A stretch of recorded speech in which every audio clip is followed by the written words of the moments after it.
Narra Génesis que Abraham terminó sus días pacíficamente. Una de sus últimas acciones fue enviar un criado a Nahor, una ciudad de la región de la cual el propio Abraham era oriundo. Al criado le encomendó la misión de encontrar una esposa para su hijo Isaac.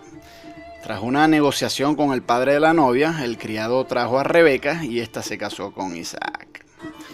En aquel contexto tribal, las mujeres eran poco más que mercancía que los hombres se intercambiaban entre sí, de forma tal que la opinión o la preferencia de Rebeca sobre su propia vida conyugal no vale nada.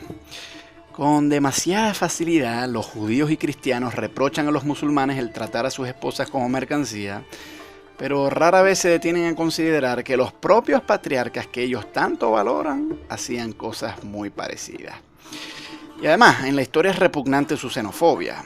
Abraham no quiere que su hijo se case con una mujer cananea y por eso envía al criado a buscar una esposa para Isaac en otra región. Los autores de Génesis escribieron en un contexto de profundo desprecio hacia sus vecinos y así queda plasmado en el texto.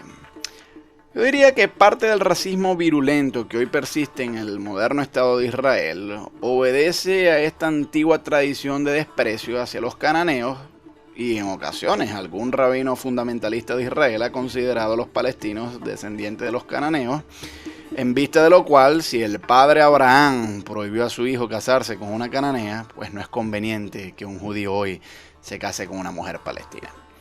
En fin. Rebeca tuvo gemelos, Esaú y Jacob. En una historia con clara tonalidad mitológica, se narra que estos gemelos ya estaban peleando entre sí, incluso dentro del vientre de su madre.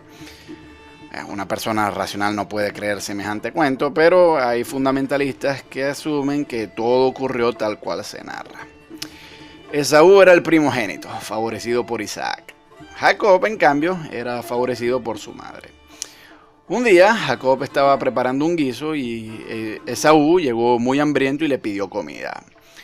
Jacob estuvo dispuesto a darle el plato a cambio de la primogenitura y Esaú accedió. Bueno, la acción de Jacob recuerda un poco a los tiburones inmobiliarios que se aprovechan de la debilidad temporal de los demás para explotar en transacciones aparentemente voluntarias. Yo diría que la compra de la primogenitura de Esaú quizás sea el primer acto de capitalismo salvaje del cual tengamos noticia. Y, como suele ocurrir en la Biblia, Dios no reprochó nada de esto. Bueno, quizás después de todo, ese filósofo barbudo, Marx, sí tenía razón cuando dijo que la religión es el opio del pueblo. Pero en fin, al menos en esta transacción no hubo fraude abierto. En cambio, luego Jacob sí acude al fraude deliberado.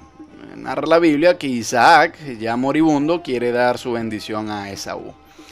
Pero Isaac es ciego y solo puede identificar a sus hijos tocándolos. Entonces, alentado por su madre, Jacob mata unos corderos y usa su piel para hacerse pasar por el velludo Esaú antes de que éste llegue y así recibir la bendición de Isaac. Jacob logra su acometido y cuando Esaú llega es demasiado tarde y la bendición ya se ha dado. Una vez más, Jacob, con su inteligencia, ha vencido a Esaú. Estafado, Esaú se propone matar a su propio hermano después de que su madre muera. Entonces Rebeca intercede e insta a Jacob a huir a casa de su tío Labán. De nuevo, esta familia saca sus garras xenofóbicas, pues otro de los motivos por los cuales Rebeca envía a Jacob a casa de Labán es su deseo de que su hijo no se case con mujeres cananeas. La historia, como varias otras en la Biblia, tiene un cierto aspecto cómico, al punto de que en realidad es muy inverosímil. Por ejemplo, al tocar la lana de los corderos, ¿no se habría dado cuenta Isaac de que no era Esaú, sino otra persona disfrazada con un vestido lanudo? Es decir, hay una diferencia importante entre el vello de un animal y el vello de un ser humano. Y cuando Esaú llega finalmente, Isaac se da cuenta del engaño. ¿No pudo el viejo sencillamente anular la bendición anterior y corregirla en vista de que había habido un fraude? En fin, nuevamente Dios no parece molestarse frente al fraude de Jacob. Incluso busca premiarlo. En el camino a casa de Labán, Jacob sueña que sube una escalera hacia el cielo. La historia sonará absurda, pero por lo menos inspiró la magnífica canción esa de Led Zeppelin. Y entonces Dios se le aparece ofreciéndole bendiciones y haciéndoles promesas. En todo este ciclo narrativo hay fraudes y contrafraudes. Y de nuevo, a Dios no parece molestarle demasiado la deshonestidad de los personajes. Cuando Jacob llega a casa de Labán, Jacob quiere como esposa a Raquel, la hermosa hija de su tío. Entonces para ello llegan a un acuerdo. Jacob tiene que trabajar 7 años en casa de su tío Labán. Y aquí nuevamente las mujeres son mercancía que se venden y se compran. El día de la boda, Labán hizo que su otra hija, Lía, fuese la novia sin que Jacob se diese cuenta, pues no la reconoció por el velo. Labán orquestó así un fraude e hizo que Jacob se casase con Lía. Y Jacob, empeñado en casarse con Raquel, trabajó 7 años más para ganarse su mano. Mucha astucia en estos personajes, pero poca moral. A través de otras artimañas, por ejemplo, Jacob logra que sus cabras se reproduzcan en abundancia con la ayuda de unos palitos mágicos. Y bueno, allá quien se cree esa historia.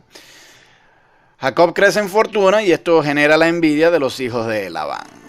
Dios se le aparece en un sueño y le dice que debe escapar. Jacob lo hace así, llevándose a sus esposas. Había también tomado unas esclavas como esposas y también se lleva a sus hijos. En el escape, Raquel se lleva unas pequeñas estatuas que servían como ídolos en casa de Labán. Entonces Labán, al ver que las estatuillas no están, persigue a la caravana, la alcanza y busca los ídolos. Y entonces resulta ser que Raquel llevaba los ídolos y se había sentado encima de ellos al montar el camello, pero ella tenía la menstruación. Y por eso Labán no pudo registrar el lugar donde estaban escondidos los ídolos. La historia debió ser bastante cómica y a mí me ha hecho reír. Debió haber sido bastante cómica a la audiencia monoteísta que la escuchaba, pues los ídolos paganos se llenan de sangre menstrual, una inmundicia en aquel momento. Y bueno, hasta el día de hoy hay cierto tabú con la sangre menstrual. Pero por supuesto, con esto se reafirma la degradación de la mujer. De todas las inmundicias posibles para los autores bíblicos y la audiencia, la sangre menstrual es la más repugnante. Luego ocurre una historia muy extraña. Una noche Jacob se queda solo y un misterioso personaje se aparece y lucha contra él. La lucha es intensa al punto de que a Jacob se le disloca el fémur.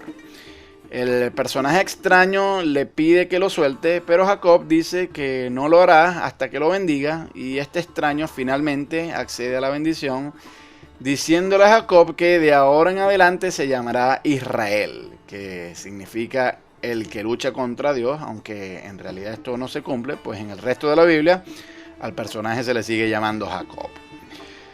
Luego en la historia descubrimos que ese personaje es el propio Dios, pues Jacob da testimonio de que lo había visto.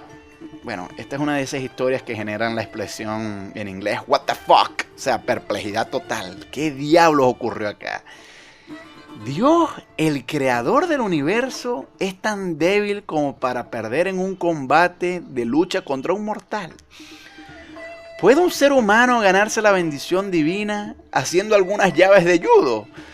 En fin, una historia muy extraña. Jacob y su familia regresan a Canaán. Ahí, una hija de Jacob, Dina, es violada por un cananeo que se llama Siquén. El padre de Siquén, Hamor, trata de compensar el crimen de su hijo y propone que Siquén se case con Dina y que los hijos de Jacob se casen con las hijas de Siquén, uniendo así a su clan con el de Jacob. Bueno, además está decir que en toda esta negociación, nuevamente la opinión y preferencia de las mujeres es nula. Los hijos de Jacob aceptan la oferta, pero a condición de que el clan de Siquén se circuncide.